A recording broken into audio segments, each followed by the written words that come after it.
Trong bối cảnh hiện tại, chuyển đổi số đang trở thành một yêu cầu cấp thiết với nhiều doanh nghiệp, đặc biệt là trong ngành ngân hàng. Agribank, một trong những ngân hàng hàng đầu Việt Nam, đã sớm nhận thức được tầm quan trọng của công nghệ thông tin.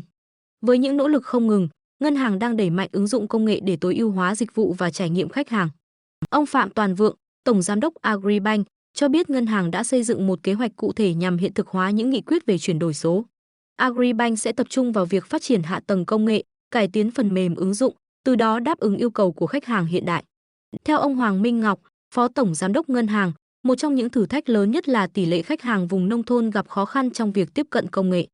Tuy nhiên, Agribank cam kết sẽ không từ bỏ và sẽ áp dụng các giải pháp sáng tạo để người dân có thể dễ dàng tiếp cận dịch vụ ngân hàng số.